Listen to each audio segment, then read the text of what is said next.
আম্মু, আমাকে কিছু খাবার দিবা? খুব খিদা লাগছে। সে রাতেও খাবার দাও নাই আমাকে। এখন অন্তত খাবার দাও, দুপুর হয়ে গেছে। প্লিজ। তো কি খাবার দিব? যা ভাগ এখান থেকে। তোর মতো ছেলে আমার দরকার নেই। একটা কাজ দিলে ঠিক মতো করতে পারিস না, আবার এসেছিস খাওয়া দাওয়া করতে। এই বলে মিন্টুর আম্মু মিন্টুর পেটে সজোরে একটা লাথি মেরে ফেলে দিল মাটিতে। এদিকে মিন্টু মাটিতে পড়ে চিৎকার করতে করতে কান্না করছে। মিন্টুর চিৎকার শুনে আশেপাশের সকল মানুষ দৌড়ে চলে আসলো মিন্টুদের বাড়িতে। মিন্টুকে মাটিতে গড়াগড়ি খেতে দেখে একজন লোক মিন্টুকে উঠিয়ে বলতে লাগলো। কিরে মিন্টু, কি হয়েছে তোর? এইভাবে মাটিতে পড়ে কান্নাকাটি করছিস কেন? মিন্টু কোনো কথাই বলছে না, কারণ তার পেটে অনেক জোরে লাথি মেরেছে। গলা দিয়ে মিন্টুর শব্দ বের হচ্ছে না। এদিকে কাদের চাচা মিন্টুর বুকে বারবার ডরা দিচ্ছে, কিন্তু তবুও কোনো কাজ হচ্ছে না। এটা দেখে কাদের চাচা মিন্টুর আম্মুকে ডাকতে লাগলো। এই হাসনা আপা, হাসনা আপা, একটু বাইরে আসবেন। মিন্টু এইভাবে মাটিতে পড়ে কান্না করতেছে কেন? মিন্টুর আম্মু ঘর থেকে বের হয়ে কাদের চাচাকে উদ্দেশ্য করে বলতে লাগলো। আমি তার পেটে জোরে লাথি মেরেছি, আর আপনি এসেছেন কেন মাতব্বরি করার জন্য? আশেপাশে তো আরও লোক দাঁড়িয়ে আছে, কই তারা তো কিছু করতেছে না। আপনি মিন্টুকে ধরেছেন কেন? দেখো হাসনা, তোমার ব্যবহার কিন্তু দিন দিন প্রচুর খারাপ হয়ে যাইতেছে। আমি কিন্তু তোমার চাচা লাগি। এটা তো তোমার ছেলে। তাহলে তার ওপর এভাবে নির্যাতন করতেছো কেন? আমি আমার ছেলের উপর নির্যাতন করতেছি, তাতে আপনাদের কি? আপনারা নাক গলাচ্ছেন কেন? অবশ্যই নাক গলাবো। ছেলেটা এখন কথা বলতে পারছে না। এই আপনারা দাঁড়িয়ে কি দেখতেছেন? আপনারা কিছু বলতে পারছেন না ওনাদেরকে? আমরা ওনাকে কি বলবো? ওনাকে কিছু বললে আমাদের নামে মানুষের কাছে বদনাম ছড়িয়ে আসে। পরে মানুষ আমাদেরকে খারাপ বলে। তাই আমরা কিছু বলি না। মিন্টুর উপর এই মহিলা প্রতিদিন অত্যাচার করে। দেখো হাসনা, তুমি যদি আর কোনোদিন মিন্টুর উপর এরকম অত্যাচার করো, তাহলে কিন্তু আমি থানায় শিশু নির্যাতন মামলা করব তোমার নামে। আমার নামে শিশু নির্যাতনের মামলা করলে কোনো কিছুই হবে না। সো আপনারা যদি দরদ হয় তাহলে ওকে নিয়ে যান। ওকে আমাদের কোনো প্রয়োজন নেই। এই যা উত্তর বাচ্চা এখান থেকে। এখনো মরিস না কেন? এত জোরে তোর পেটে লাথি দিলাম, মরে যাওয়া তো কথা। এই বলে মিন্টুর আম্মু আবারও মিন্টুর পেটে লাথি মারল। এটা দেখে কাদের চাচা ঠাস করে মিন্টুর আম্মুর গালে চড় মেরে দিল আর বলতে লাগলো। তোর মতো মহিলাকে যে জন্ম দিয়েছে, জন্মের সময় যদি গলা টিপে মেরে ফেলতো তাহলে খুব ভালো হতো। মিন্টু চল আমার সাথে, তুই আজ থেকে আমার সাথে থাকবি। মিন্টু এখনও কোনো কিছু বলতে পারছে না। এইদিকে কাদের চাচা মিন্টুকে নিয়ে চলে আসলো হাসপাতালে। ডাক্তারকে দেখিয়ে কাদের চাচা বলতে লাগলো। ডাক্তার, ওর পেটে সজোরে দুইটা লাথি মেরেছে, আর এখনও কোনো কথা বলতে পারছে না। আপনি একটু দেখেন তো কি করা যায় কিনা। আপনি কোনো চিন্তা করবেন না, আর তুমি এই জায়গায় শুয়ে পড়ো, আমি দেখছি কি হয়েছে তোমার। মিন্টু শুয়ে পড়তেই ডাক্তার মিন্টুকে দেখতে লাগলো। বেশ কিছুক্ষণ মিন্টুকে দেখার পর ডাক্তার কয়েকটা ওষুধ লিখে দিয়ে বলতে লাগলো। এই ওষুধগুলো খাইয়ে আপনি ওনাকে 0.5 ঘন্টা বা 1 ঘন্টা শুয়ে থাকতে বলবেন, তাহলে উনি ইনশাল্লাহ সুস্থ হয়ে যাবে। ঠিক আছে ডাক্তার, আর আপনাকে অনেক ধন্যবাদ। এই বলে কাদের চাচা মিন্টুকে নিয়ে চলে আসলো তাদের বাসায়। মিন্টুকে খাওয়া দাওয়া করিয়ে ওষুধগুলো খাইয়ে দিল। এদিকে মিন্টু ওষুধ খেয়ে বিছানায় শুয়ে আছে। কখন যে ঘুমিয়ে গেছে খেয়াল নেই তার। দীর্ঘ 2 ঘন্টা ঘুমানোর পর মিন্টু ঘুম থেকে উঠে আস্তে আস্তে কথা বলার চেষ্টা করছে। এখন স্পষ্ট বোঝা যাচ্ছে মিন্টুর কথা। এদিকে মিন্টু তার চাচার বাড়ি থেকে বের হয়ে হাঁটতে লাগলো, কিন্তু কোথায় যাবে বুঝতে পারছে না। বেশ কিছুক্ষণ হাঁটার পর মিন্টু চলে আসলো মেন রোডে। এদিকে কাদের চাচা তার রুমে ঢুকে দেখে মিন্টু নেই। এটা দেখে কাদের চাচা বাইরে খোঁজাখুঁজি করতে লাগলো, কিন্তু পাচ্ছে না। এদিকে মিন্টু একটা বাস দেখে বাসে উঠে পড়ল, কিন্তু কোথায় যাবে কি করবে বুঝে উঠতে পারছে না। এদিকে বাসের হেল্পার মিন্টুকে উদ্দেশ্য করে বলতে লাগলো, এই ছেলে, তুমি কোথায় যাবে? আর টাকা আছে নাকি তোমার সাথে? ভাই, আমার কাছে তো কোনো টাকা নেই, আর আমি কোথায় যাব তা নিজেও বলতে পারছি না।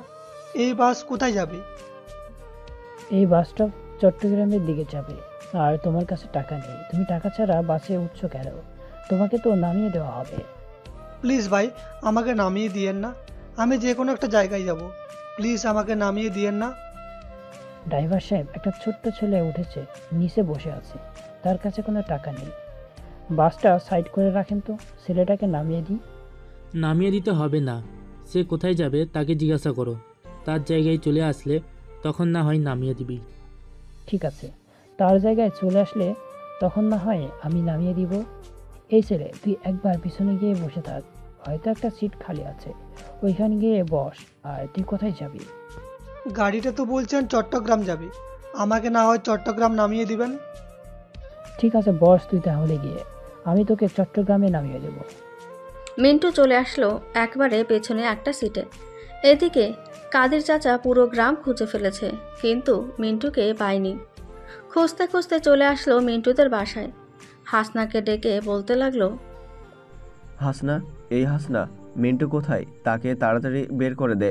তোর মতো দজ্জাল মহিলার বাসায় রাখার দরকার নাই।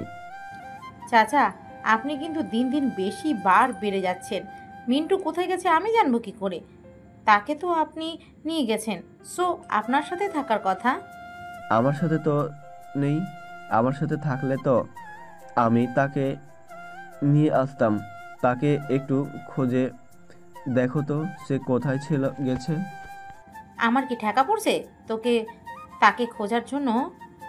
তাকে খুঁজতে পারবো না আমি, আপনি নিজে খুঁজে বের করুন।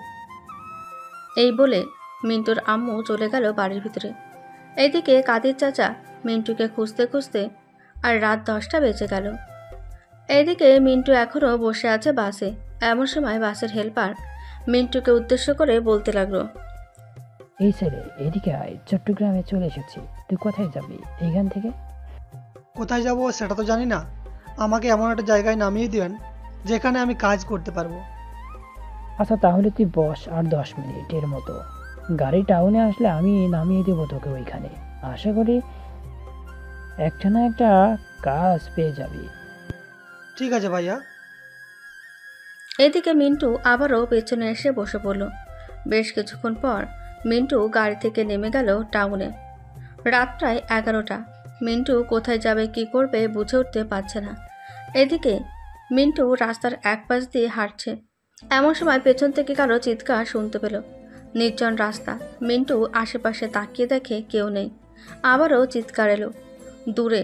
এবার মিন্টু সেই চিৎকার অনুসরণ করে হাঁটতে লাগলো।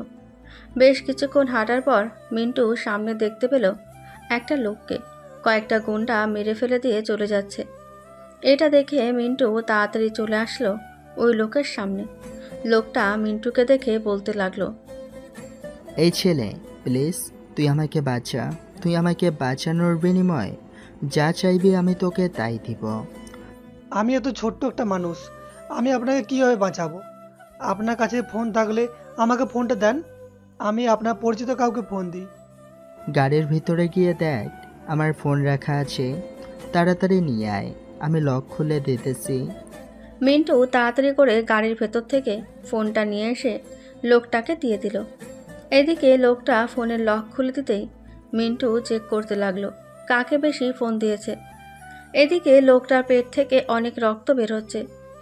লোকটা কিছু বলতে যাবে এমন সময় অজ্ঞান হয়ে গেল। এদিকে মিন্টু একটা নাম্বার পেয়ে ফোন দিল ওই নাম্বারে। প্রায় 10 বার ফোন দেওয়ার পর ফোনটা রিসিভ করলো ওই লোকটা আর বলতে লাগলো, হ্যালো স্যার, আপনি কোথায় আছেন? হঠাৎ আমাকে ফোন দিয়েছেন? একটু আগে তো আপনার সাথে দেখা হয়েছে। আমি আপনার স্যার না, আপনার স্যারকে কারা যেন পেটে ছুরি মেরে রাস্তায় ফেলে রেখে গেছে। আমি এই শহরে নতুন, আপনারা কোথায় আছেন? তাড়াতাড়ি আসেন। তুমি কোন জায়গায় আছো এটা একটু বলতে পারবে? আশেপাশে তাকিয়ে দেখো তো কোনো দোকানপাট আছে কিনা, ওপরে দেখো নাম কি লেখা আছে কিনা। আমি তো তেমন বেশি পড়ালেখা করি নাই, তবে অক্ষরগুলো বলতে পারবো। আপনি বুঝে নিতে পারবেন তো কোন জায়গা? হ্যাঁ, আমি বুঝে নিতে পারবো কোনো জায়গা। আমি রাবাদ টাউন। হয়েছে হয়েছে, আমি বুঝে গেছি তুমি কোন জায়গার কথা বলতেছো। তুমি ওই জায়গায় থাকো আর ফোনটা চালু রাখো, আমি ফোন দেব। এই বলে ছেলেটা ফোনটা কেটে দিয়ে তার গাড়ি নিয়ে তাড়াতাড়ি চলে আসলো আমিরাবাদ টাউনে। এসে দেখে মিন্টু তার স্যারকে নিয়ে বসে আছে। এদিকে ছেলেটা তার গাড়ি থেকে নেমে তাড়াতাড়ি করে চলে আসলো তার স্যারের কাছে। তার স্যারের কাছে এসে হাতের পালস চেক করতে দেখতে পেল এখনও মরেনি। এটা দেখে ছেলেটা মিন্টুকে উদ্দেশ্য করে বলতে লাগলো, এই ছেলে, তুমি ওনার পা ধরো, তাড়াতাড়ি হাসপাতালে নিতে হবে, গাড়িতে ওঠাও ওনাকে কোনো রকম ভাবে। এই বলে মিন্টু ওনার পা ধরল আর ছেলেটা কোনো রকম দরাদরি করে তার স্যারকে গাড়িতে উঠালো। বেশ কিছুক্ষণ পর ছেলেটা তার স্যারকে নিয়ে চলে আসলো হাসপাতালে। এদিকে মিন্টু সেই জায়গায় দাঁড়িয়ে রইল, কী করবে বুঝে উঠতে পারছে না। এমন সময় নিচের দিকে তাকাতেই দেখতে পেল একটা মানিব্যাগ পড়ে আছে। মানিব্যাগটা হাতে নিয়ে খুলতেই দেখতে পেল প্রায় অনেকগুলো টাকা। এটা দেখে মিন্টু সেখান থেকে কিছু টাকা তার পকেটে পড়ে আবারও মানিব্যাগটা ওইখানে রেখে চলে আসলো ওই জায়গা থেকে অন্য একটা জায়গায়। এদিকে সাব্বির সুমনকে নিয়ে চলে আসলো হাসপাতালে। সুমনের অবস্থা দেখে ডাক্তার বলতে লাগলো, নার্স, তোমরা তাড়াতাড়ি ওনাকে অপারেশন থিয়েটারে নিয়ে যাও, ওনাকে অপারেশন করাতে হবে। নার্স তাড়াতাড়ি করে সুমনকে নিয়ে চলে আসলো অপারেশন থিয়েটারে। প্রায় 1 ঘন্টা পর ডাক্তার অপারেশন রুম থেকে বের হয়ে বলতে লাগলো, ওনার ভাগ্যটা খুবই ভালো, আর 4-5 মিনিট পরে নিয়ে আসলে ওনাকে আর বাঁচানো যেত না। এখন উনি পরিপূর্ণ সুস্থ আছে, আমরা সেলাই করে দিয়েছি। এখন আপাতত বেড রেস্টে থাকতে হবে। ওনার দিকে খেয়াল রাখবেন, আর ওনার পরিবারকে জানিয়ে দেন ফোন দিয়ে, যাতে ওনারা এসে ওনার খেয়াল রাখতে পারে।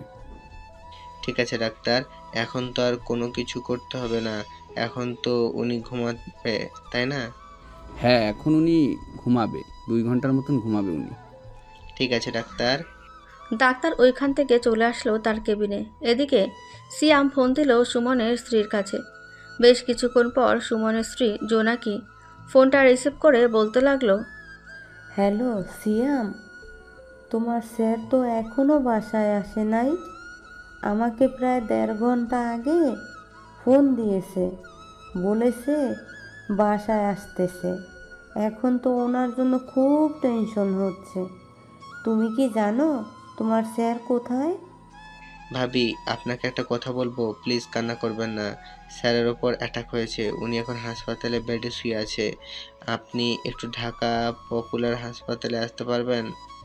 হ্যাঁ, আসতে পারবো। আমি এক্ষুনি আসতেছি। তুমি তোমার স্যারের খেয়াল রাখবে। এই বলে জোনাকি ফোনটা কেটে দিল। বেশ কিছুক্ষণ পর জোনাকি চলে আসলো হাসপাতালে।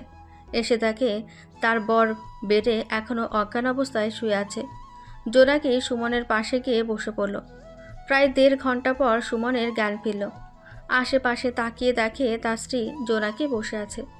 জোনাকিকে দেখে সুমন বলতে লাগলো, জোনাকি, আমাকে হাসপাতালে নিয়ে এসেছে কে?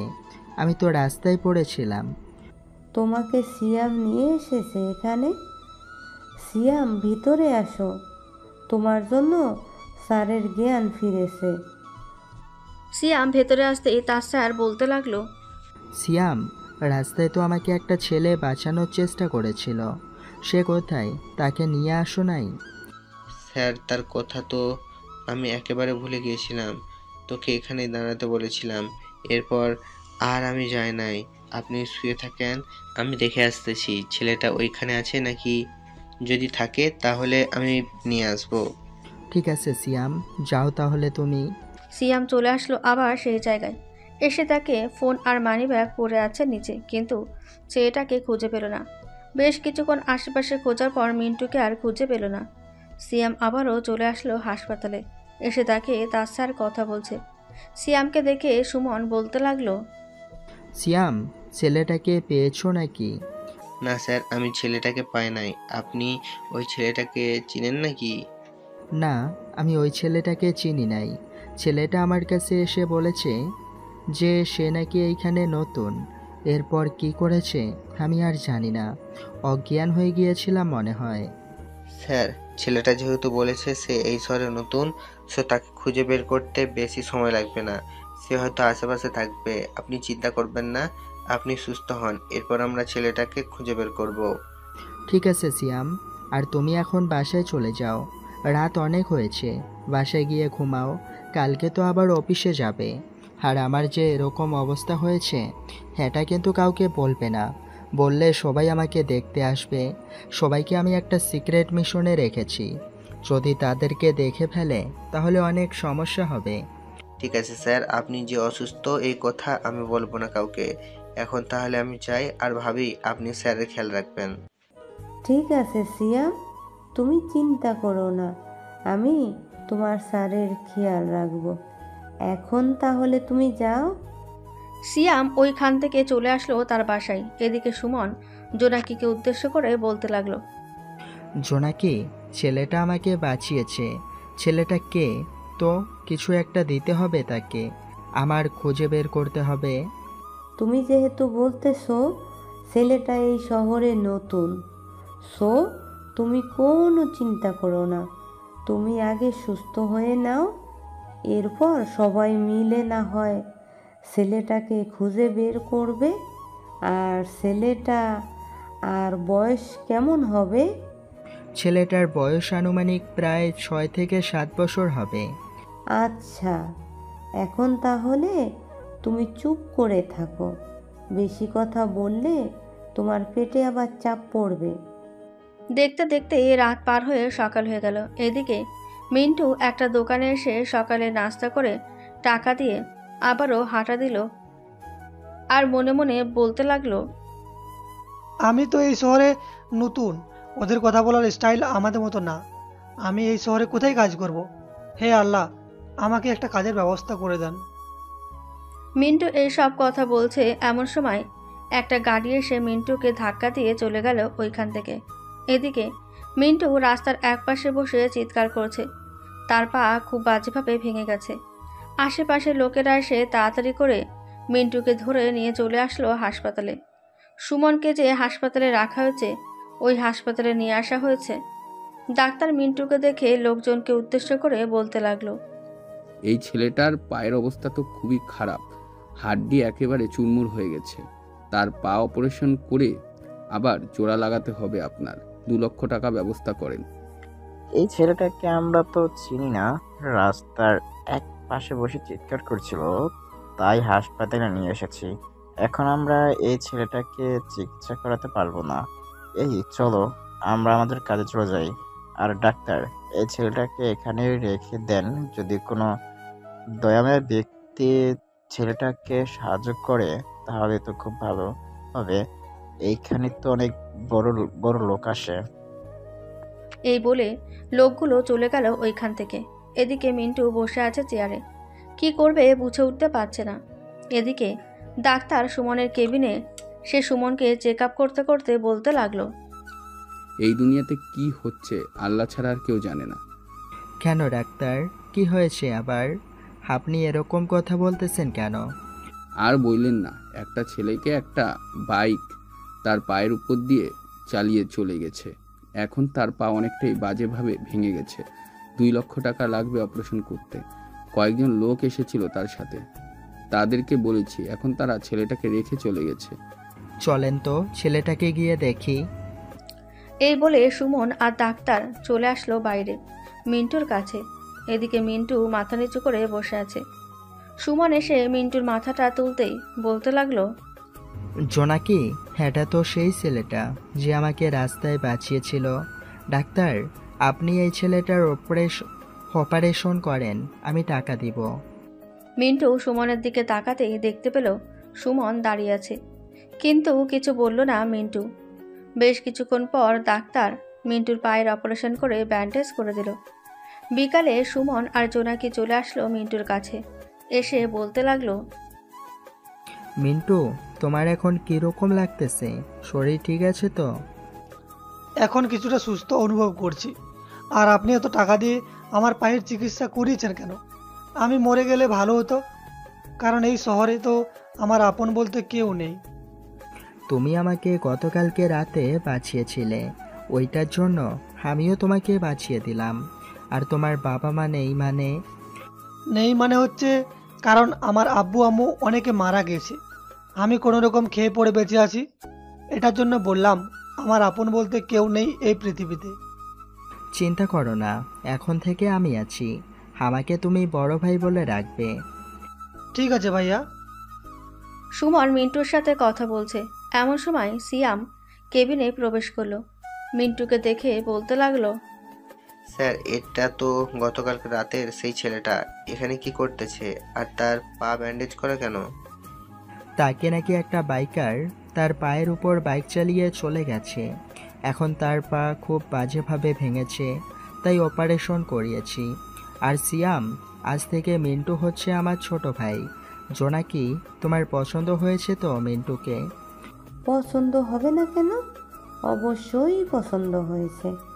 এত সুন্দর ফুটফুটে একটা ছেলে, তার এই দুনিয়াতে মা বাবা নেই, আমরা তো এখন আছি। মিন্টুকে আমাদের সাথে আমাদের বাসায় নিয়ে যাব।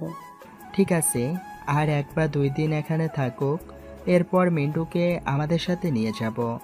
ঠিক আছে, তুমিও এই 1 দিন 2 দিন হাসপাতালে থাকো আর একটু সুস্থ হয়ে যাও, এরপর যাওয়া যাবে। সবাই কথা বলতে লাগলো। কথা বলতে বলতে রাত হয়ে গেল। রাতে সবাই খাওয়া দাওয়া করে বসে আছে এমন সময় ডাক্তার এসে মিন্টুকে চেক আপ করে বলতে লাগলো, মিন্টু, তোমার পেটে কি কেউ সজোরে লাথি মেরেছে? মিন্টু কোনো কথাই বলছে না দেখে সুমন বলতে লাগলো, কি ব্যাপার মিন্টু, তুমি কিছু বলতেছো না কেন? ডাক্তার যা জিজ্ঞাসা করতেছে তার উত্তর দাও। না, কেউ আমার পেটে লাথি মারে নাই, আসলে দিন দিন না খাইতে খাইতে এরকম হয়ে গেছে। ও আচ্ছা, ডাক্তার আপনি ওর জন্য ভালো কিছু ঔষধ দেন, যাতে ঠিকমতো খাওয়া দাওয়া করতে পারে। ঠিক আছে, তবে মিন্টুকে দেখে মনে হচ্ছে তাকে কেউ সজোরে তার পেটে লাথি মেরেছে। আমি চেক আপ করছি, বুঝতে পারছি আমি। আরে না ডাক্তার, আমার পেটে কে আর লাথি দিবে? কেউ লাথি দেয় নাই আমার পেটে। ডাক্তার মিন্টুকে আর জোরাজুরি করলো না, মিন্টুকে কিছু ওষুধ লিখে দিল। দেখতে দেখতে কেটে গেল 2টি দিন। ডাক্তার দুজনকে চেক আপ করে রিলিজ দিয়ে দিল। এদিকে সুমন মিন্টুকে নিয়ে চলে আসলো গাড়িতে। বেশ কিছুক্ষণ পর চলে আসলো বাসায়। বাড়ির ভেতরে ঢুকতেই মিন্টু অবাক হয়ে গেল, কারণ বাড়িটা অনেক সুন্দরভাবে সাজানো গোছানো।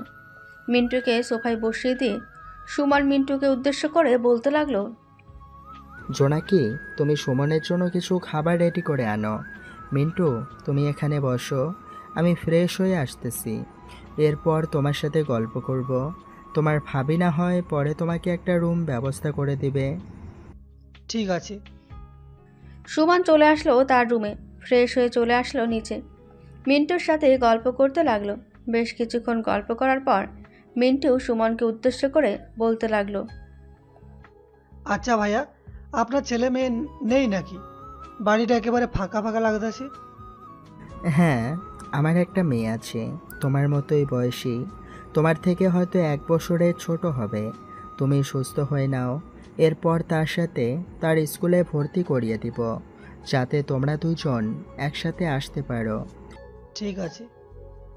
সুমন মিন্টুর সাথে কথা বলতে বলতে হঠাৎ হয়ে গেল রাত। রাতে খাওয়া দাওয়া করে মিন্টু তার রুমে ঘুমিয়ে পড়ল। দেখতে দেখতে কেটে গেল 1টি মাস। এই 1 মাসে জোনাকির অনেক পরিশ্রমের পর মিন্টু একেবারে সুস্থ হয়ে গেছে। সকাল 10টা। মিন্টুকে নিয়ে চলে আসলো স্কুলে। প্রিন্সিপাল স্যারের সাথে কথা বলে মিন্টুকে ভর্তি করিয়ে দিল। পরের দিন থেকে মিন্টু ক্লাস করতে লাগলো এবং মাইতির সাথে প্রতিদিন স্কুলে আসছে এবং যাচ্ছে। রাতে খাবার টেবিলে বসে আছে এমন সময় মাইতি তার আব্বুকে উদ্দেশ্য করে বলতে লাগলো, জানো আব্বু, আজকে মিন্টু স্কুলে কি করেছে? না তো আম্মু, মিন্টু কি করেছিস স্কুলে, বল তো আমাকে শুনি। আজকে আমাদের সাথে দুষ্টুমি করতে গিয়ে স্যারের কাছে বকা খেয়েছে।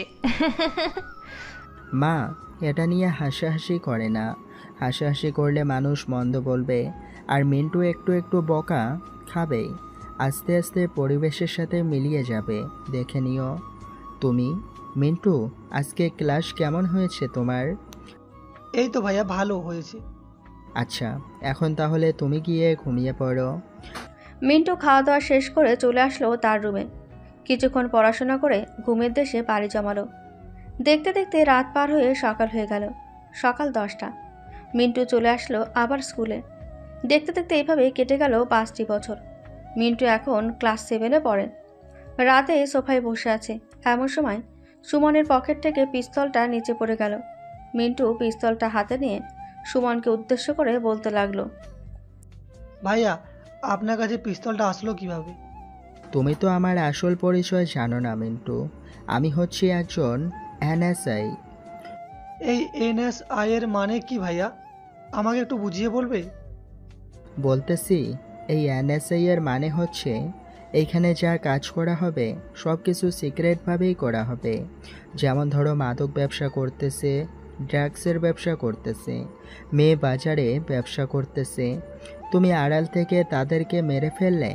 যারা এসব কাজ করে তাদেরকে মেরে ফেললে মনে করো এই দেশ থেকে এইসব বাজে কাজের সব প্রভাব মুছে যাবে।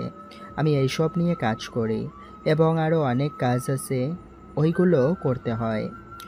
কিন্তু ভাইয়া, আপনি তো সবসময় গাড়ি দিয়ে ঘোরাঘুরি করেন, আপনাকে তো সবাই দেখে ফেলেছে। সো আপনি আড়ালে থেকে কাজ করবেন কিভাবে? সুন্দর একটা প্রশ্ন করেছো তুমি। আমি আড়ালে থেকে কিভাবে কাজ করি জানো? আমার পুরো একটা টিম আছে, যেখানে প্রায় 10,000 মানুষ আছে। পুরো 66 জেলা মিলে ওই 10,000 মানুষ কাজ করে। আমি ঘোরাঘুরি করে বলে সবাই আমাকে চেনে, কিন্তু আমি যে এনএসআই এর এটা কেউ জানে না। জাস্ট তোমার ভাবি আর মাইতি ছাড়া আর কেউ জানে না। আমিও NSI হতে চাই। কীভাবে কি করতে হবে ভাইয়া? আমিও দেশের জন্য কাজ করতে চাই। দেখো, এনএসআই হওয়া এত সহজ না। আমি এনএসআই হয়েছি প্রায় 1 বছর ট্রেনিং করে। এসব ট্রেনিং খুবই মারাত্মক। এখন তুমি যদি হতে চাও তাহলে আমি তোমাকে শেখাবো। প্রতিদিন একটু একটু করে ট্রেনিং দেব, যাতে তুমি ট্রেনে গিয়ে খুব তাড়াতাড়ি ট্রেনিং শেষ করতে পারো। আপু, মিন্টুকে SSI এর কাজ শেখাবে, আমাকেও একটু শেখাও। আমিও NSI হতে চাই। ঠিক আছে, তুই যেহেতু এনএসআই হতে চাইছিস তো তোকে আমি শেখাবো। কাল থেকে প্রতিদিন সকালে তাড়াতাড়ি উঠে যাবে। দুজনকে আমি ট্রেনিং দেওয়াবো। হয়েছে, আর ট্রেনিং শেখানোর দরকার নেই। এখন সবাই এসে খাওয়া দাওয়া করো। নাও, খাওয়া দাওয়া করে যার যার রুমে গিয়ে ঘুমাও। সবাই খাবার টেবিলে বসে পড়ল। এদিকে মিন্টুর আব্বুর ব্যবহার দিন দিন খুব খারাপ হয়ে যাচ্ছে। এটা দেখে মিন্টুর আব্বু বলতে লাগলো, দেখো হাসনা, তোমার ব্যবহার কিন্তু দিন দিন অনেক খারাপ হইয়া যাইতেছে। আমার ছেলেকে তো বাইর থেকে বের করে দিয়েছ, এখন আবার আমার সাথে খারাপ ব্যবহার করতেছ। আর একবার যদি আমার সাথে খারাপ ব্যবহার করো, আমি তোমাকে ঘর থেকে বের করে দেব। হ্যাঁ, আমার সাথেই তো এসব বলতে পারবে। বিয়ে যে আরও 2টা করছো, তাদের সাথে তো এরকম করতে পারো না। আমাকে জায়গা সম্পত্তি লিখে দিয়ে দাও, আমি আলাদা হয়ে যাব। জায়গা সম্পত্তির মালিক তুমি না, জায়গা সম্পত্তির মালিক হচ্ছে মিন্টু। কারণ আমার আব্বা মিন্টুর নামে সকল কিছু লিখে দিয়ে গেছে। এখন যদি সে কাউকে না দেয় তাহলে কেউ পাবে না। সকল জায়গা সম্পত্তির দলিলপত্র ব্যাংকে রাখা আছে। মিন্টুর রক্তের গ্রুপের সাথে এক হয়ে গেলে এরপর ব্যাংকের সকল জায়গা সম্পত্তি দলিলপত্র দিবে, না হলে কিছুই দিবে না।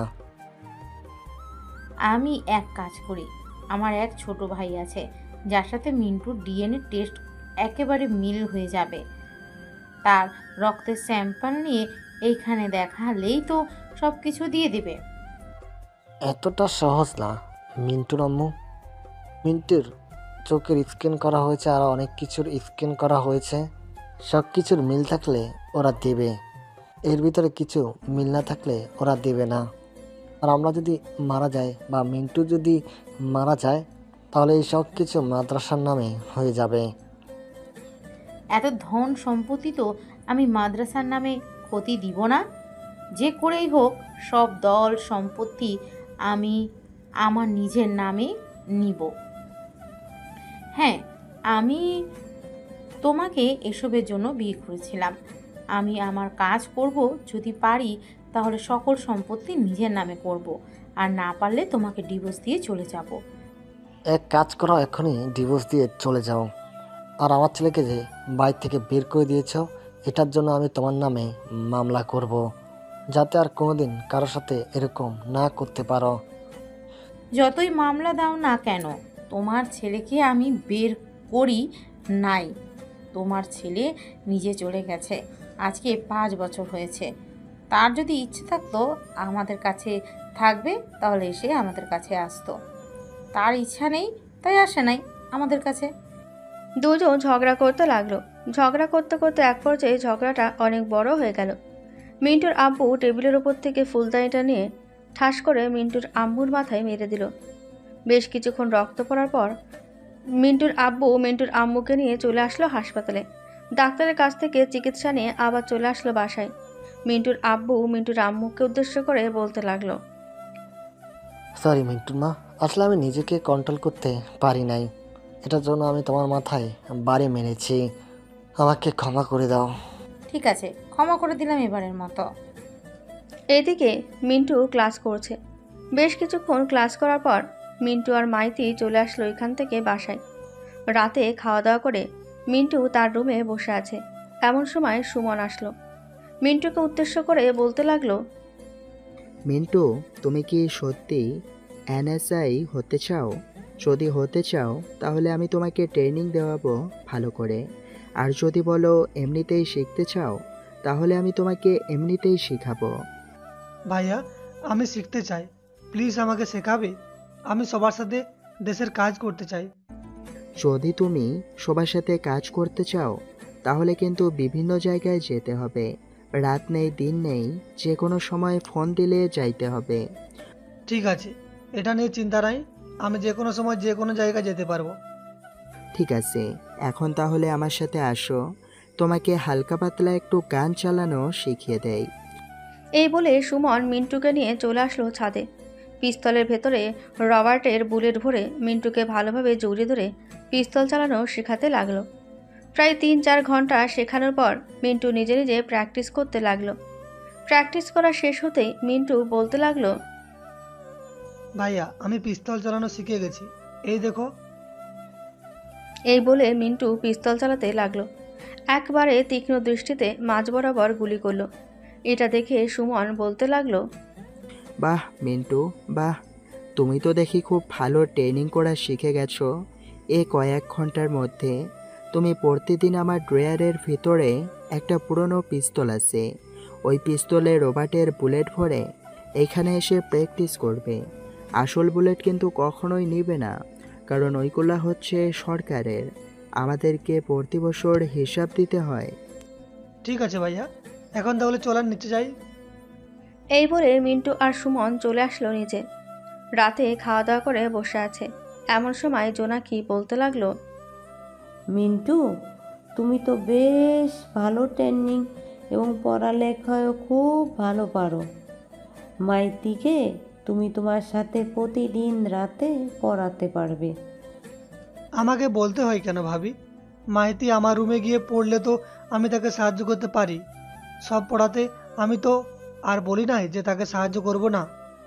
মাইতি, কাল থেকে তুই মিন্টু রুমে গিয়ে পড়ালেখা করবি। মিন্টু তোকে সব পড়ায় সাহায্য করবে। ঠিক আছে আম্মু। মিন্টু আরও কিছুক্ষণ কথা বলে চলে আসলো রুমে। বিছানায় শুয়ে পড়তেই ঘুম চলে আসলো তার। দেখতে দেখতে কেটে গেল আরও 2টি বছর। মিন্টু এখন ক্লাস 9-এ পড়ে। কলেজের সবার সেরা হচ্ছে মিন্টু। সব শিক্ষকের নয়নের মণি হচ্ছে মিন্টু। কারণ মিন্টু এই স্কুলে ভর্তি হওয়ার পর থেকে স্কুলের সকল কিছু পরিবর্তন হয়ে গেছে। সব সাবজেক্ট সবাই পাশ করেছে, সবাই A+ পেয়েছে। মিন্টু রাতে বাসায় বসে আছে। এমন সময় জোনাকি বলতে লাগলো, মিন্টু, তুমি তো স্কুলে সবার সেরা। আমি তোমাকে একটা প্রশ্ন করি, উত্তর দিতে পারবে তো? হ্যাঁ ভাবি, বলেন কি প্রশ্ন করবেন, আমি উত্তর দিতে পারবো। ধরো একটা ডালে দুইটা পাখি মধ্যে দুইজন অভিমান করে একটা পাখি উড়ে চলে গেছে এবং একটা পাখি তার পথ চেয়ে বসে আছে যে আবার ফিরে আসবে বলে। বলো তো এই পাখিটা ছেলে নাকি মেয়ে? মিন্টু প্রায় 10 মিনিট ভাবার পর বলতে লাগলো, ভাবি, এইখানে আপনি একটা প্রশ্ন করেছেন। এই প্রশ্নের মাঝে কিন্তু অনেক কথা লুকিয়ে আছে। এইখানে দুইটা পাখি, ছেলে এবং মেয়ে অভিমান করে তার মধ্যে একজন চলে গেছে। এখানে কিন্তু মেয়েও হতে পারে, আবার ছেলেও হতে পারে, আবার ছেলেটাও অপেক্ষা করতে পারে, মেয়েটাও অপেক্ষা করতে পারে।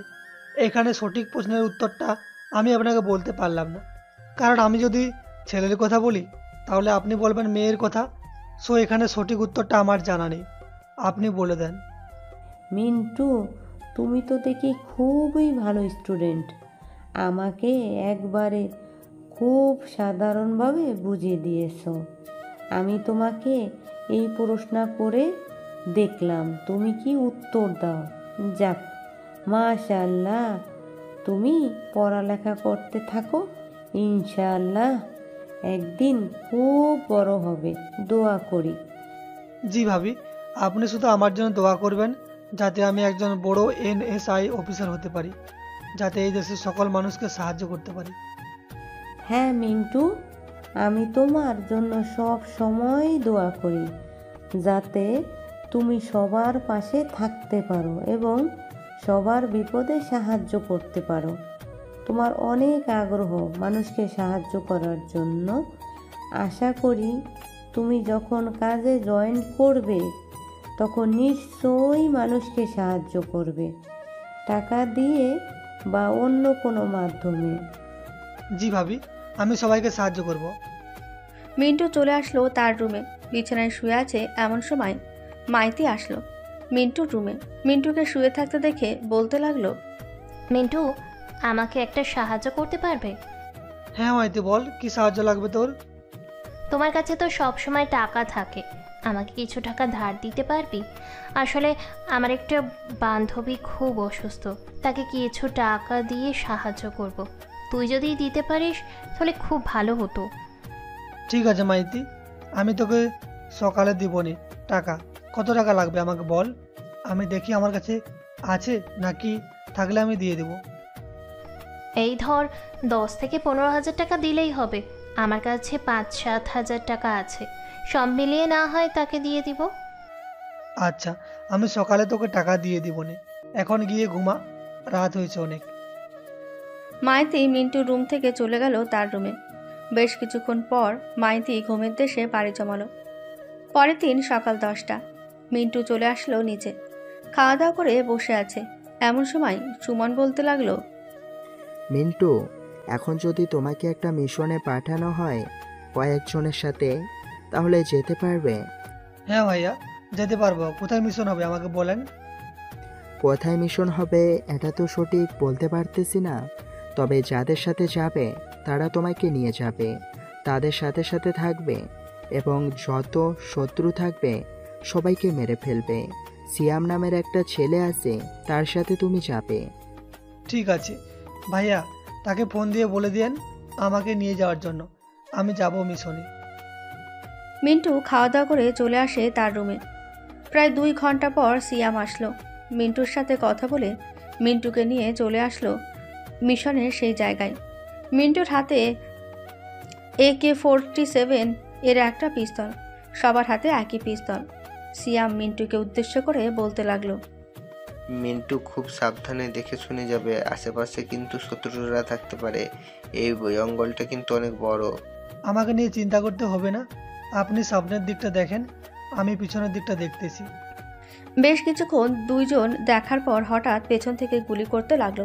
এটা দেখে মিন্টু তার পিস্তলটা নিয়ে তাদের উপর গুলি করছে।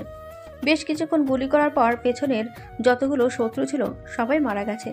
মিন্টু সবাইকে একাই মেরে দিয়েছে। এটা দেখে সিয়াম বলতে লাগলো, মিন্টু, তুমি তো দেখি একেবারে তাদের মাথার মাঝখানে গুলি করেছো। এত তীক্ষ্ণ এবং সঠিকভাবে গুলি করলে কিভাবে, তা আবার সবার মাথার মাঝখানে? এত তীক্ষ্ণভাবে গুলি করছে কারণ আমি প্রতিদিন ট্রেনিং করতাম ছাদে।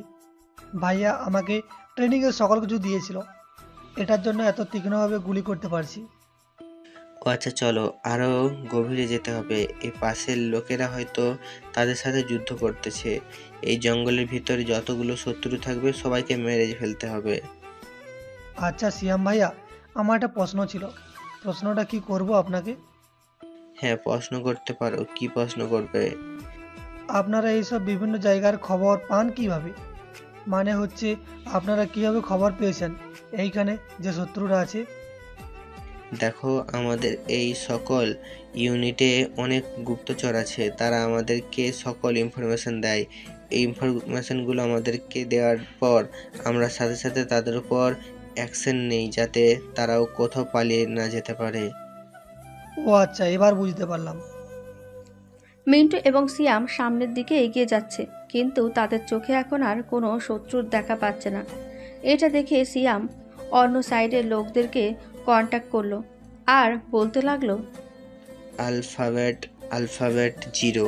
007, আমাদের সাইডে আর কোনো শত্রু দেখতে পাচ্ছি না। আমরা কি এখন চলে যাব? আলফাবেট 007, আমাদের ওইদিকে ও আর কোনো শত্রু দেখতে পাচ্ছি না। আরও বিভিন্ন জায়গায় অন্যান্য আমাদের অফিসাররা খোঁজাখুঁজি করেছে, যাদের যাদের দেখতে পেয়েছে তাদের সবাইকে মেরে ফেলেছি। আমি স্যারের সাথে যোগাযোগ করতেছি। স্যার যদি বলে তাহলে আমরা আবারও আমাদের অফিসের দিকে রওনা দিব। এই বলে সিয়াম ফোন দিল সুমনের কাছে। এদিকে সুমন ড্রোনের মাধ্যমে সকল কিছু দেখছে। বেশ কিছুক্ষণ দেখার পর সুমন বলতে লাগলো, হ্যালো সিয়াম, সবাইকে নিয়ে দেখ, চলে আসো, কারণ মিশন কমপ্লিট হয়ে গেছে, শত্রুদেরকে মারা হয়ে গেছে। ঠিক আছে স্যার, আমরা সবাই ব্যাক চলে আসতেছি। আরেকটা কথা স্যার, আপনি যেভাবে মিন্টুকে বেশিক্ষণ দিয়েছেন, মিন্টু তো একাই সবাইকে শেষ করে দিয়েছে এবং তার তীক্ষ্ণ নজরে সবার মাথার একেবারে মাঝখানে গুলি করেছে। আমি তো পুরোই অবাক। আমাকে যদি 10টা গুলি করতে বলা হয় তাহলে আমি নিজেও হয়তো পারবো না। তুমি সোজা বাসায় চলে আসবে মিন্টুকে নিয়ে আমাদের, এরপর আমি তোমাকে সব কিছু খুলে বলবো কিভাবে কি হয়েছে। ঠিক আছে স্যার, এখন তাহলে রাখলাম, আমরা আসতেছি।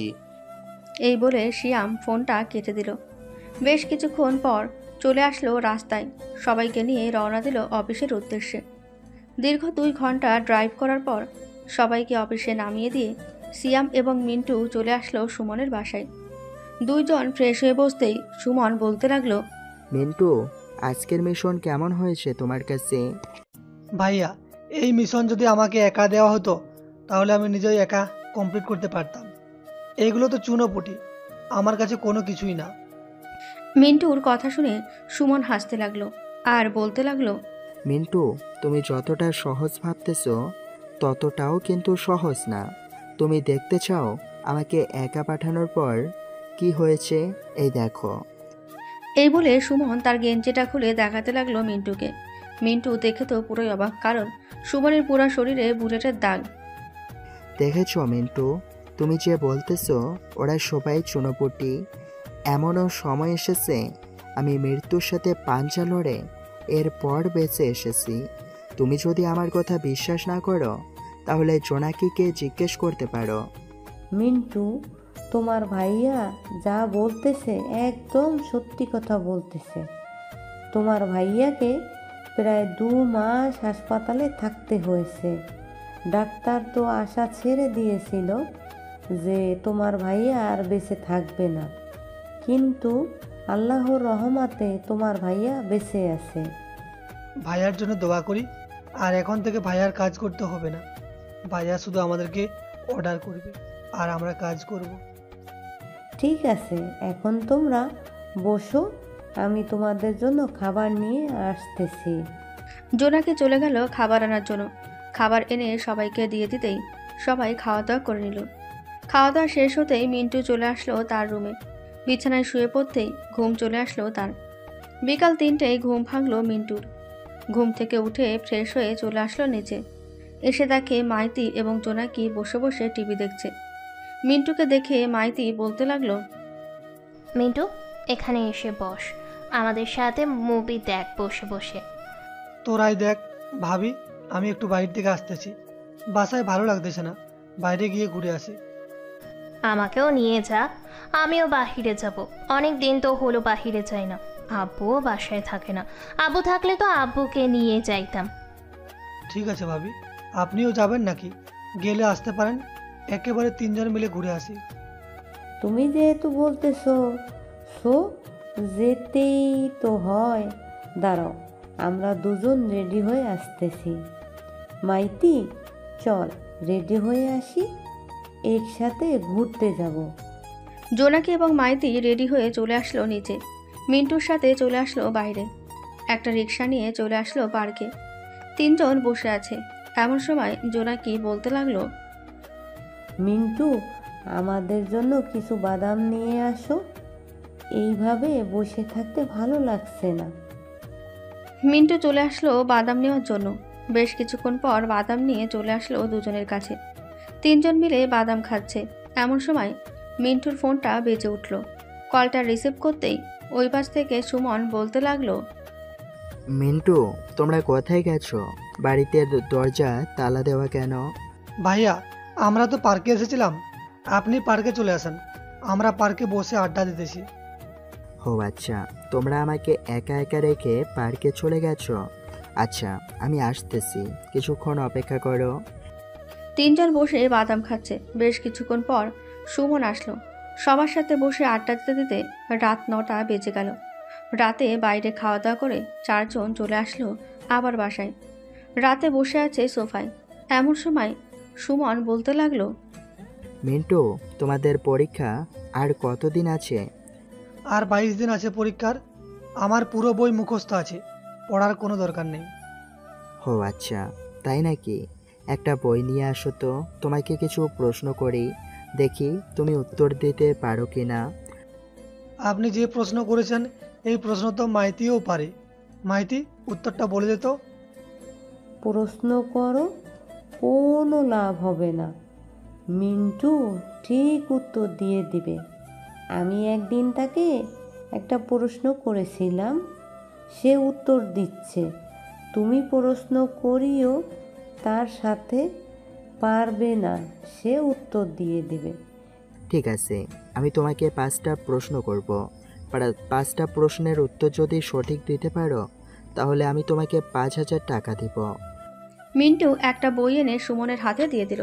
বেশ কিছুক্ষণ সুমন বইটা ঘাটাঘাটি করার পর একটা প্রশ্ন করলো। মিন্টু প্রশ্নটা শুনে হাসতে লাগলো। মিন্টুর হাসি দেখে সুমন বলতে লাগলো, কি ব্যাপার মিন্টু, এইভাবে হাসাহাসি করতেছো কেন? আপনি যে প্রশ্ন করেছেন এই প্রশ্ন তো মাইতিও পারে। মাইতি, উত্তরটা বলে দিত। মাইতি প্রশ্নের উত্তরটা দিয়ে দিল তার আব্বুকে। এক করে 5টা প্রশ্ন করলো। 5টা প্রশ্নের উত্তর দিয়ে দিল মিন্টু। সুমন তার পকেট থেকে 5,000 টাকা বের করে দিয়ে দিল মিন্টুকে, আর বলতে লাগলো, মিন্টু, তোমার মেধাটা খুবই ভালো, যদি কাজে লাগাতে পারো তুমি একদিন সফল হবে, দোয়া করি। আড্ডা দিতে দিতে রাত 12টা বেজে গেল। মিন্টু চলে আসলো তার রুমে। বিছানায় শুয়ে পড়তেই ঘুম চলে আসলো।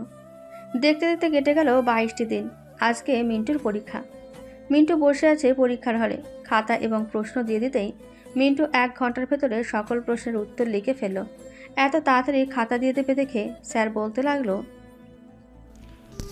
কি ব্যাপার মিন্টু, তুমি এত তাড়াতাড়ি খাতা দিয়ে দেবে?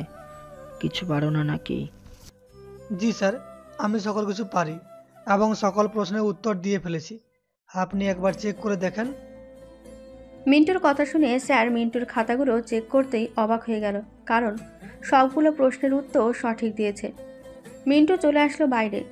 বেশ কিছুক্ষণ পর মাইতিও চলে আসলো। মাইতিকে দেখে মিন্টু বলতে লাগলো, মাইতি, তোর পরীক্ষা কেমন হয়েছে? এই তো আলহামদুলিল্লাহ, খুব ভালো হয়েছে পরীক্ষা। তুই তো দেখি আগেই বাহিরে বের হয়ে গিয়েছিস। তোর পরীক্ষা কেমন হয়েছে? আমার পরীক্ষাও ভালো হয়েছে।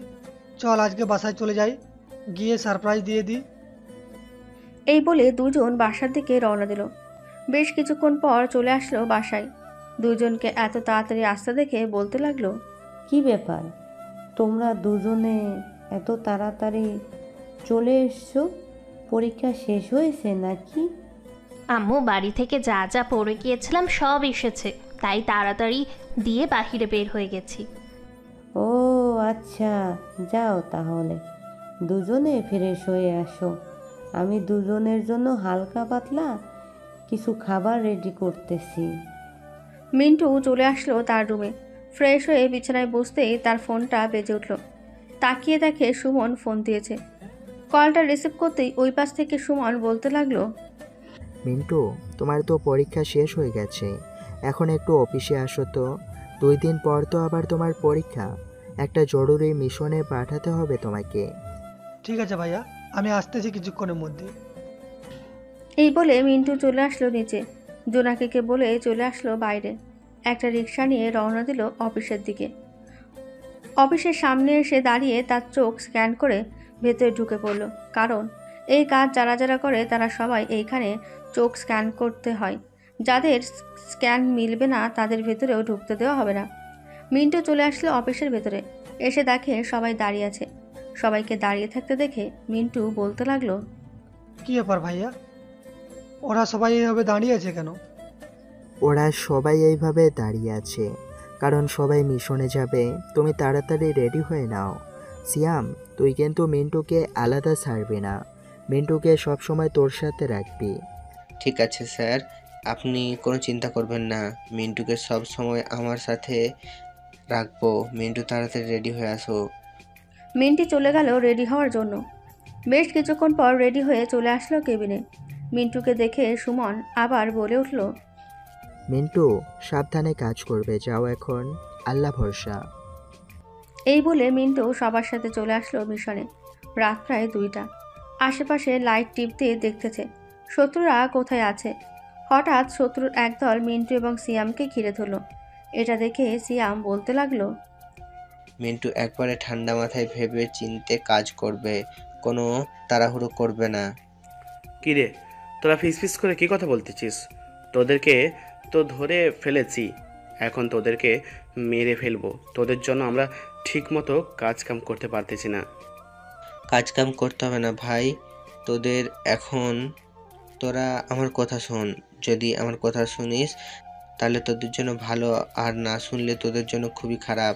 আমাদের যদি ছেড়ে দিস তাহলে আমরা তোদের ছেড়ে দিব, আর যদি না ছাড়িস তাহলে আমরা তোদেরকে ছাড়বো না। আরে তোরা কি আমাদেরকে ছাড়বি? আমরাই তো তোদেরকে মেরে ফেলবো, তোদের লাশ বর্ণ শেয়াল রাখাবে। মিন্টু রেডি, 1 2 3। এটা বলতেই মিন্টু তার কোমর থেকে দুইটা পিস্তল বের করে তাদের মাথা বরাবর গুলি করতে লাগলো। 10 সেকেন্ডের ভেতরে সবগুলো লাশ মাটিতে পড়ে গেল। এদিকে সিয়া মাত্র 2টা গুলি করেছে, আর বাকি সবাইকে মেরে ফেলেছে মিন্টু একাই। মিন্টু তুমি এত স্পিডে গুলি করো কি করে? ভাইয়া, এই পিস্তলগুলোতে ডাইরেক্টভাবে সেট আপ করা আছে যাতে বারবার লোডিং না নিতে হয়। এটার জন্য আমি যত ইচ্ছে তত গুলি করতে পারবো যতক্ষণ বুলেট আছে। ও আচ্ছা, এখন চলো সামনের দিকে ওখানে যাক।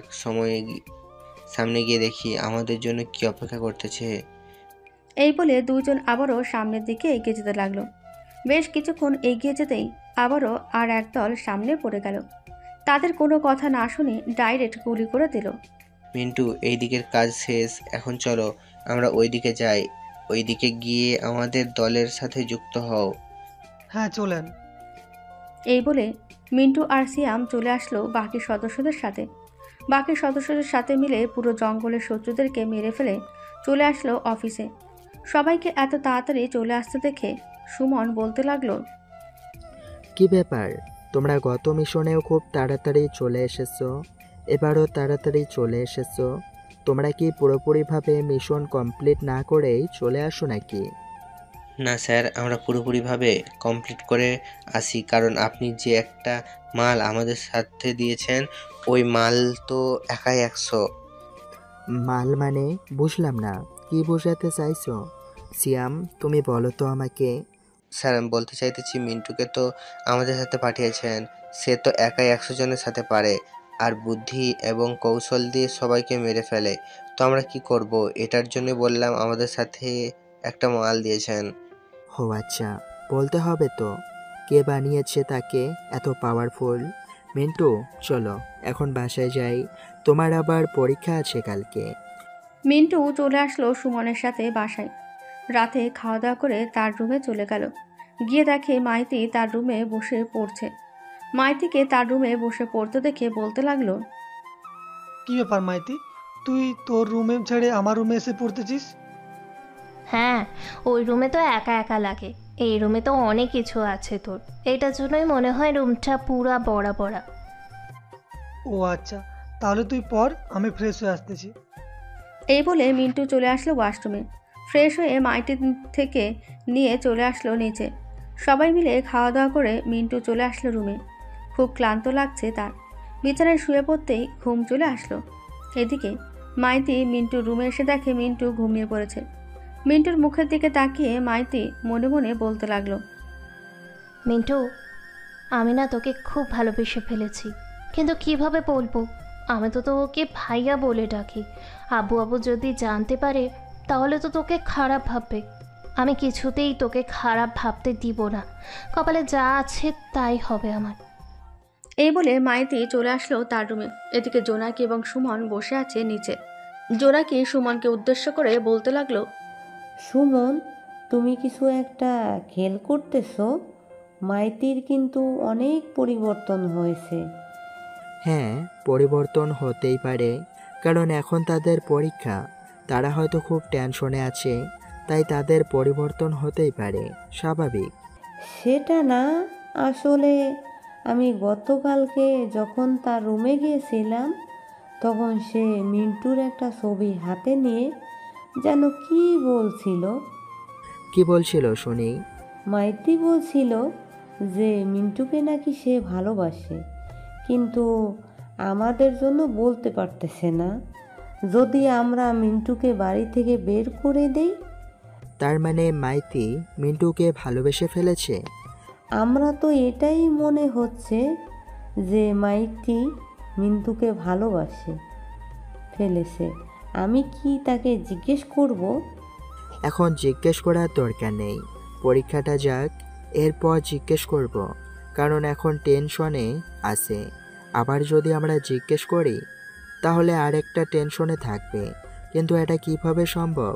মাইতি তো মিন্টুকে ভালোবেসেছে, কিন্তু তাদের সকল কিছু তো আমাদের নাম আছে, তাহলে আমরা তাদের বিয়ে কিভাবে দিব? আমিও তো এটাই ভাবতেছি, সকল কিছু তো আমাদের নামে আছে। আচ্ছা, পরীক্ষাটা যাক, এরপর দেখা যাবে কি হয়।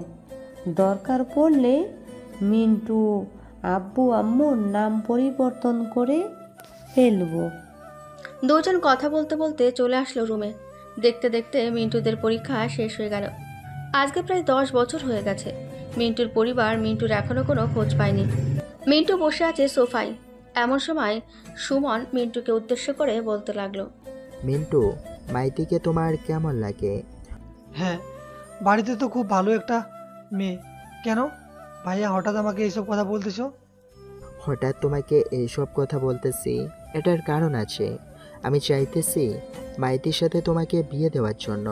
তুমি কি মাইতিকে বিয়ে করবে? এটা কীভাবে সম্ভব ভাইয়া? আমার সকল কিছুতে তো আপনাদের নাম লেখা আছে, তাহলে আমি কিভাবে মাইতিকে বিয়ে করব? এটা হয় না। সব হয় মিন্টু, তুমি চিন্তা করো না, আমি কিছু একটা ব্যবস্থা করতেছি।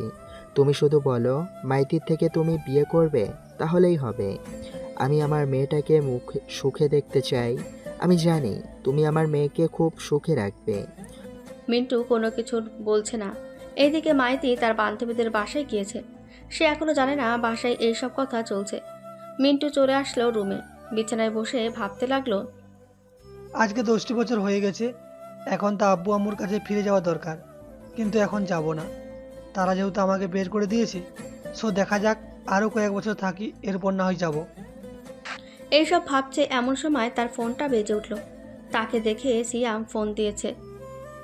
কলটা রিসিভ করতেই ওই পাশ থেকে সিয়াম বলতে লাগলো, মিন্টু, তুমি কোথায় আছো? একটু অফিসে আসো তো, একটু জরুরি মিটিং আছে, স্যারকে নিয়ে আসবে তোমার সাথে। ঠিক আছে ভাইয়া, আমি আসতেছি কিছুক্ষণ পর। এই বলে মিন্টু ফোনটা কেটে দিয়ে সুমনকে নিয়ে চলে আসলো অফিসে। সবাই চেয়ারে বসে আছে। এমন সময় সিয়াম বলতে লাগলো, সবাই শুনেন, আমাদেরকে কিছু করতে হবে, কারণ দেশে এখন আর অন্যায় কাজ বেড়ে গেছে। আমাদেরকে আরও ইউনিট দাঁড়াতে হবে এবং খুব তাড়াতাড়ি কাজ শেষ করতে হবে। সিয়াম যেহেতু আবারও খারাপ কাজ করা বেড়ে গেছে, তাহলে আমি মাঠে নেমে পড়ি। দেখবে সব কিছু শেষ হয়ে গেছে। আপনাকে নামতে হবে না, আমি তো আছি। আমি সকল কিছু দেখে নিব। সিয়াম ভাইয়া কোথায় কোথায় যেতে হবে জাস্ট আমাকে বলেন। আমাকে একটা টিম তৈরি করে দেন, আমি আমার টিম নিয়ে কাজ শুরু করে দিই। সিয়াম, মিন্টু কিন্তু একদম ঠিক কথা বলেছে। তাকে একটা টিম করে দাও এবং তুমি একটা টিম করে নাও। আর বাকি জেলাতে আমি গিয়ে গিয়ে টিম করে দিয়ে আসতেছি। ওরা যদি না পারে তাহলে তোমরা যাবে। ঠিক আছে। মিন্টু এবং সিয়াম দুইটা টিম করে নিল। টিম করা শেষ হতে দুজন দুইটা মিশনের দিকে রওনা দিল। এদিকে মিন্টু চলে আসলো মিশন করার জন্য। মিন্টু সবাইকে একসাথে পাঠিয়ে দিল। এদিকে মিন্টু একা একা যেতে লাগলো। অন্যদিকে হঠাৎ মিন্টুকে 10 থেকে 15 জন ঘিরে ধরল। মিন্টুর মাথায় পিস্তল ঠেকিয়ে বলতে লাগলো, এই ছেলে, তুই কে? এখানে আসার সাহস পেলে কোথা থেকে? তুই জানিস না এই জঙ্গলের ভেতরে আসা বারণ আছে? ভাই আমি তো আসতে চাই নাই, আমাকে আসতে হয়েছে কারণ আপনাদেরকে তো মারতে হবে। আপনাদেরকে না মারলে তো দেশের শত্রু কমবে না। এই বলে মিন্টু এক একজনকে ধরে ধরে গুলি করে মারছে। এদিকে ওদের মধ্যে যেই গুলি করতে যাবে মিন্টুকে, সাথে সাথে মিন্টু তাদেরকে গুলি করে মেরে ফেলেছে। মিন্টুর পিস্তল চালানোর শব্দ শুনে আশেপাশ থেকে শত্রুরা চলে আসলো। এদিকে মিন্টু টিম গুলি করার শব্দ পেয়ে এদিকে আসতে লাগলো। এসে তাকে সবাই ঘিরে ধরেছে মিন্টুকে। এটা দেখে মিন্টুর টিম শত্রুদেরকে মারতে লাগলো। বেশ কিছুক্ষণের মধ্যে শত্রুর পুরো টিম শেষ হয়ে গেল। পুরো জায়গা তো খুঁজে পেলাম, আর একটাও লোক নেই। এখন চলেন আমরা সবাই চলে যাই। জি স্যার, চলেন যাওয়া যাক এখন। মিন্টু সবাইকে নিয়ে চলে আসলো অফিসে। সকল অস্ত্র এবং ড্রেস জমা দিয়ে বাড়িতে চলে আসলো। এসে দেখে সবাই বসে আছে। মাইতির মুখের দিকে তাকাতেই দেখতে পেল মাইতি অনেক খুশি। মিন্টু ফ্রেশ হয়ে চলে আসলো নিচে। মিন্টুকে দেখে সুমন বলতে লাগলো, মিন্টু, তোমার নামে আমি একটা নকল আইডি কার্ড বানিয়ে ফেলেছি। ওই আইডি কার্ডে নামও দিয়ে ফেলেছি। এখন কালকে চাইতেছি তোমাদের বিয়েটা দিয়ে দেওয়ার জন্য। তুমি যদি রাজি থাকো তাহলে আমি কালকে কাজই ডেকে আনবো। ঠিক আছে, আপনারা যেহেতু চাইতেছেন বিয়ে দেওয়ার জন্য, সো কালকে কাজে ডেকে আনেন। মিন্টু আরও কিছুক্ষণ কথা বলে চলে আসলো রুমে। এদিকে মাইতি ও মিন্টুর পিছু পিছু চলে আসলো মিন্টুর রুমে। দরজাটা লাগিয়ে দিয়ে বলতে লাগলো, মিন্টু, আমাকে কি সত্যি পছন্দ হয়েছে? পছন্দ না হলে বলতে পারো, আমি আব্বু আম্মুকে না করব। আমি তো তোমাকে আগে থেকেই পছন্দ করি, এখনও করি। এই বলে মিন্টু মাইতিকে জড়িয়ে দিল। দেখতে দেখতে রাত পার হয়ে সকাল হলো। মিন্টু এবং মাইতি খাওয়া দাওয়া করে সবার সাথে গল্প করছে। দুপুরের দিকে কাজী এনে দুজনের বিয়েটা পড়িয়ে দিল। মিন্টু এবং মাইতির সংসার খুব ভালোভাবে চলতে লাগলো। দেখতে দেখতে কেটে গেল আরও 10 বছর। মিন্টু এবং মাইতির 2টা সন্তান হয়েছে। ওদের বয়স 5 বছর। মিন্টু রাতে বসে আছে রুমে। এমন সময় সুমন এসে বলতে লাগলো, মিন্টু, তোমাকে একটা জায়গায় যেতে হবে। কোথায় যাইতে আমাকে? তোমাকে নবীননগর যেতে হবে। ওইখানে একটা কেস আছে, ওই কেসটা সমাধান করে দিয়ে আসতে হবে। তুমি ছাড়া আর কেউ সমাধান করতে পারবে না। মাইতি এবং বাচ্চা দুজনকে নিয়ে যাও, ওরাও ঘুরে আসুক। ঠিক আছে। আব্বু, আম্মু, আমি আইসক্রিম খাবো, আমাকে আইসক্রিম এনে দাও।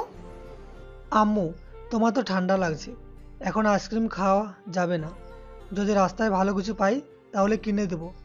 মাইতি, আদিবাকে একটু বোঝাও তো। আদিবা, তুমি একটু সুস্থ হয়ে নাও, এরপর তোমাকে আইসক্রিম কিনে দিবে তোমার বাবা। আদিবা আর কিছু বলল না, চুপচাপ বাইরের দিকে তাকিয়েছে। এদিকে মিন্টু মনে মনে ভাবছে, এত বছর পর তার গ্রামে যাচ্ছে, তার আব্বু আম্মু বেঁচে আছে নাকি মরে গেছে। এইসব ভাবতে ভাবতে দীর্ঘ 6 ঘন্টা পর মিন্টু চলে আসলো নবীনগর। গ্রামের সেই বাতাসে আবারও তার গায়ে লাগতে লাগলো। মিন্টু তার গাড়িটা এসে থামলো বড় একটা বাড়ির সামনে। গাড়ি থেকে নেমে বাড়ির দিকে তাকাতেই দেখতে পেল বাড়িটা আগের মতো নেই। বাড়িটা একেবারে অপরিষ্কার হয়ে আছে। মিন্টু বাড়ির কলিং বেল দিতেই এক বৃদ্ধ মহিলা এসে দরজা খুলে দিল। মিন্টুকে দেখে বলতে লাগলো, কে বাবা তুমি? আর এখানে কি চাও?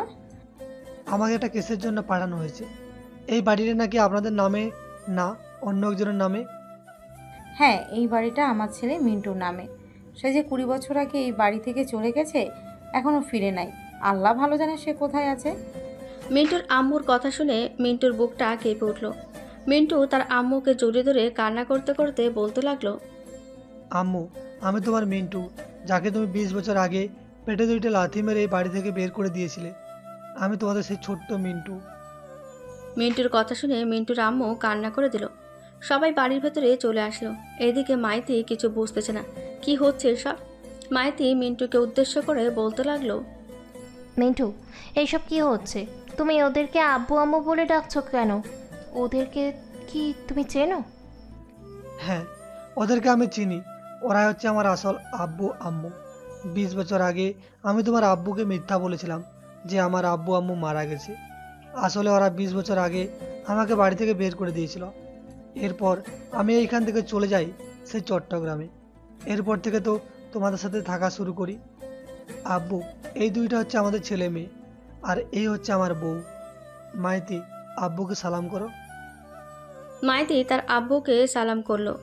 বেশ কিছুক্ষণ পর মিন্টু তার আব্বুকে উদ্দেশ্য করে বলতে লাগলো, আব্বু, কি হয়েছে আমাকে বলো তো?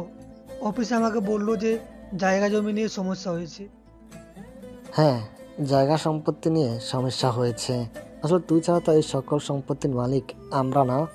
এক কাজ কর, তুই এখনই ব্যাংকে গিয়ে তোর সব স্ক্যান করে জমি জায়গা সম্পত্তিগুলো নিয়ে আয়, নাহলে আবার আমাদেরকে চাপ দিবে। আচ্ছা আব্বু, আমি যাইতেছি এখনই। এই বলে মিন্টু চলে আসলো ব্যাংকে। তার চোখে স্ক্যান করে সকল জায়গার সম্পত্তি দলিলপত্র নিয়ে চলে আসলো বাসায়। রাতে খাওয়া দাওয়া করে সবাই বসে আড্ডা দিতেছে। এমন সময় মিন্টুর আম্মু বলতে লাগলো, বাবারে, আমাকে মাফ করে দিস।